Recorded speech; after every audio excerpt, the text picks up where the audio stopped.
there's a quiet kind of loneliness that doesn't come from being alone, but from feeling like you were never meant to belong in the first place.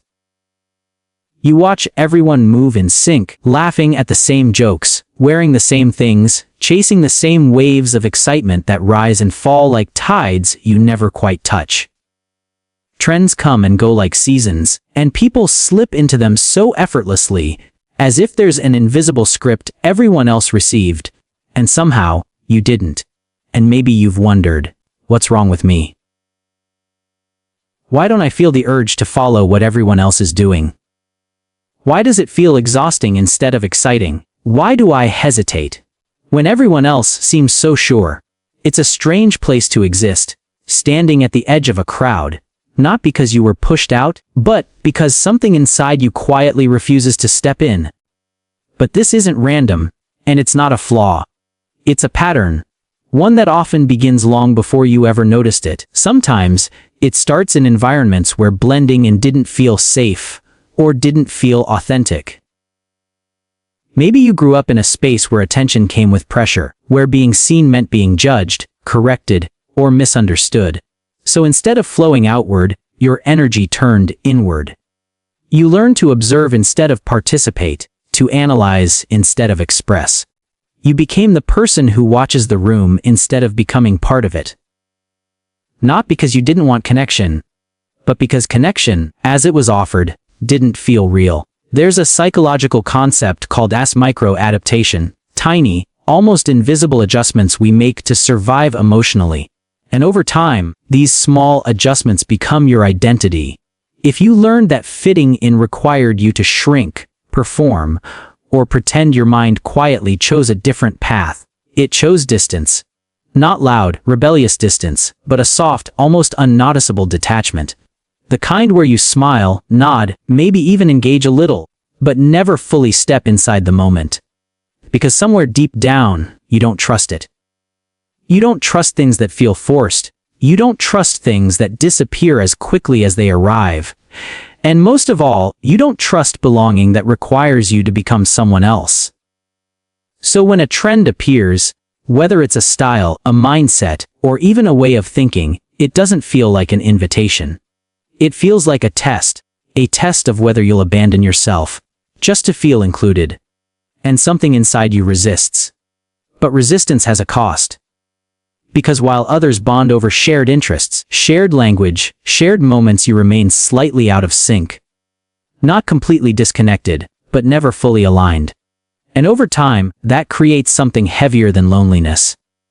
It creates invisibility.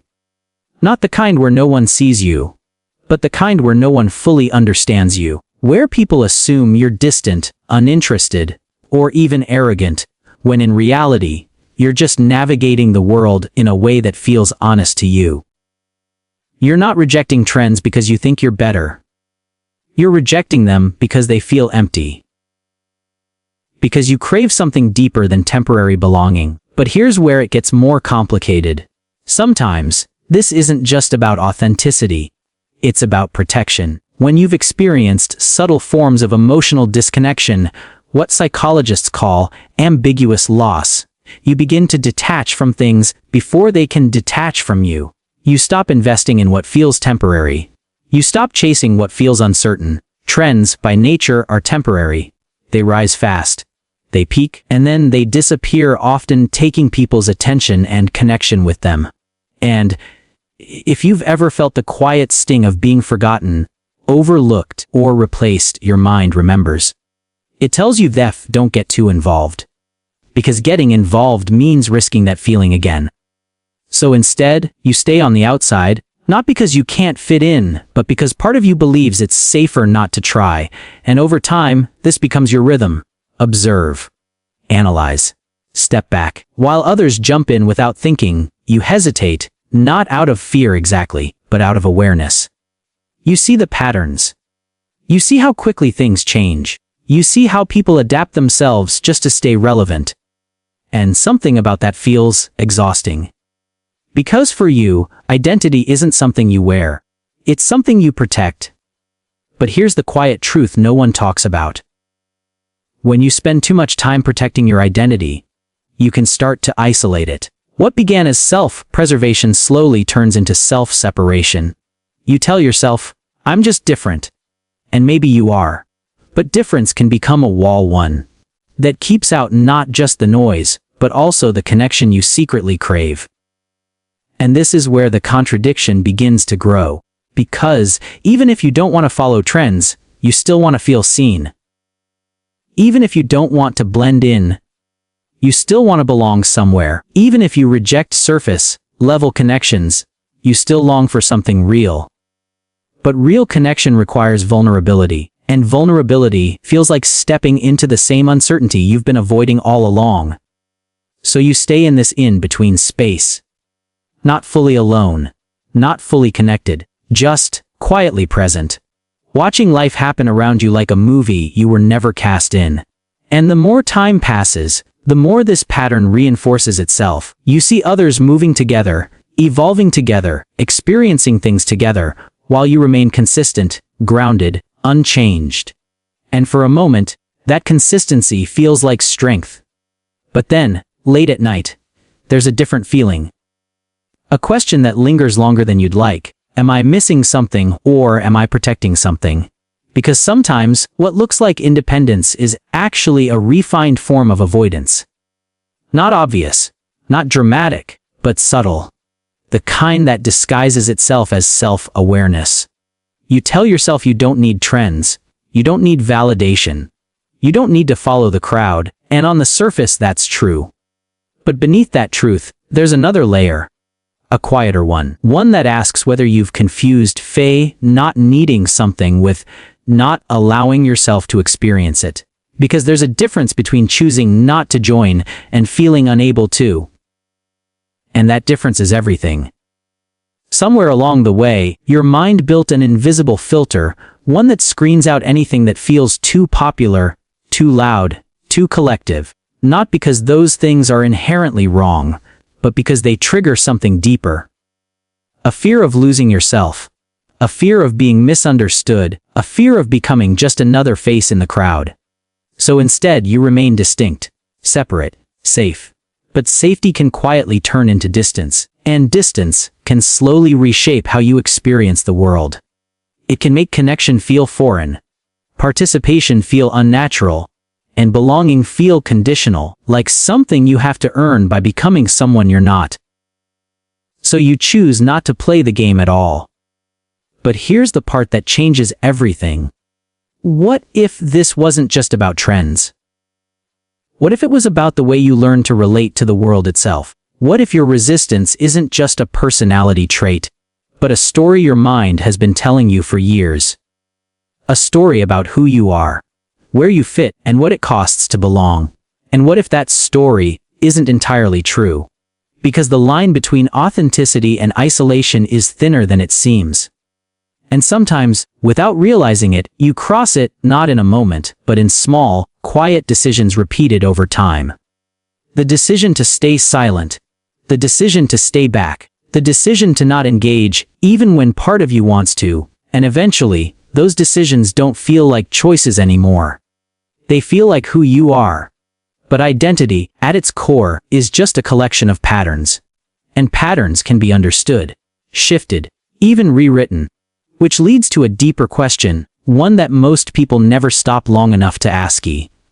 If you've spent so much of your life not joining, not following, not stepping into the flow, then what would happen if, just once you did? Not to fit in, not to change who you are, but to understand what you've been standing outside of all this time, and whether the distance you've been keeping is still protecting you, or quietly holding you back. Because the cost of always standing outside isn't loud or obvious, it's subtle. It builds slowly, like emotional erosion. You don't notice it at first. You still feel strong, independent, self-aware. But over time, something begins to fade.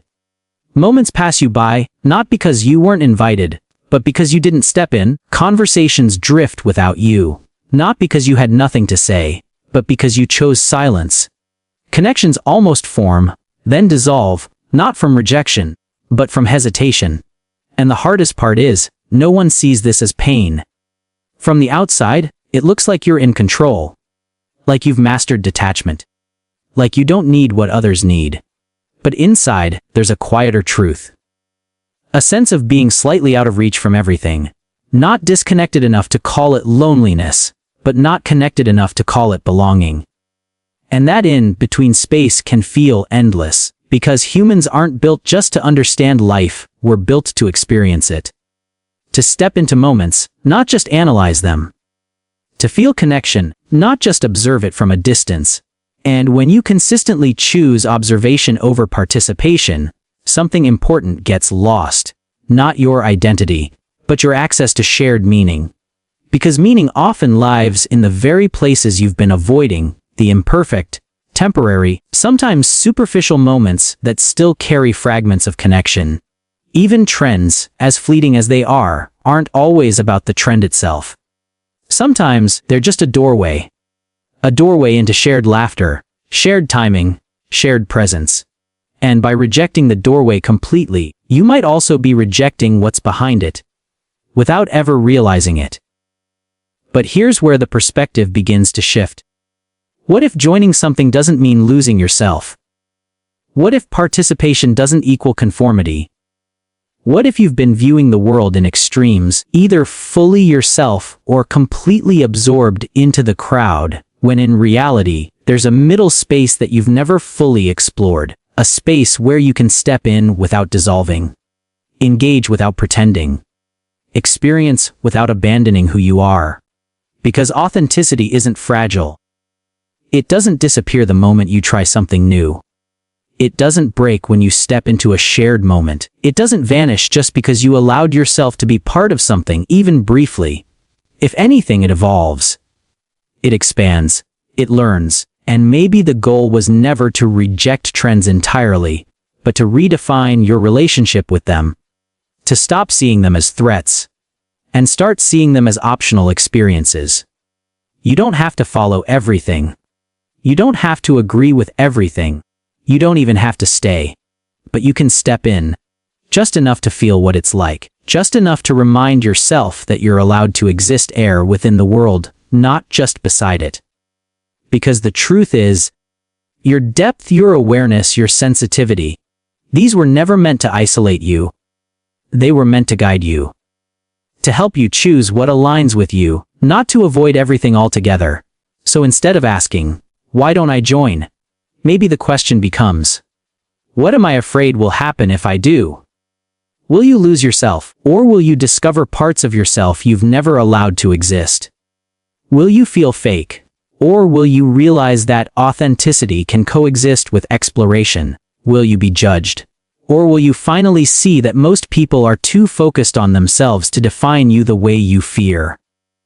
Because sometimes, the wall you've been protecting yourself with isn't keeping others out.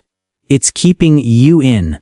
And stepping beyond it, it doesn't require a complete transformation. It starts with something smaller, softer, almost unnoticeable, saying yes once, speaking up once, trying something without overthinking it, letting yourself exist in a moment without analyzing what it means. Not because you have to, but because you're allowed to. And slowly, that invisible distance begins to shrink. Not all at once, not dramatically, but enough to feel a shift, enough to realize that connection doesn't always require you to become someone else. Sometimes, it just requires you to show up as you are in spaces you once avoided. And maybe you'll still walk away from most trends. Maybe you'll still prefer depth over surface. Maybe you'll always be someone who thinks before they move, who observes before they act. That doesn't have to change. But what can change is the belief that you don't belong anywhere those moments exist, because belonging isn't found in trends. It's found in your willingness to let yourself be seen, even briefly, even imperfectly, even without full certainty. And the moment you allow that, something shifts. The world doesn't feel like a place you're watching anymore. It starts to feel like something you're part of. Not completely, not perfectly, but enough. Enough to feel real. Enough to feel human. So maybe this was never about trends at all. Maybe it was about the quiet distance you built, and the even quieter courage it takes to step beyond it. And if something in this felt familiar, if you've been standing on the edge for longer than you can remember, just know this. You don't have to jump into the crowd, but you don't have to stay outside forever either. There's a space in between, where you can exist, explore, and still remain entirely yourself. And maybe that's where your real story begins. If this felt like your story, then maybe you've never been different in the way you thought, just deeper in ways the world doesn't always notice at first. And if this story resonated with you, you are not alone. There are more people standing quietly at the edge than you think, just waiting for a moment, a feeling, a reason to finally step in.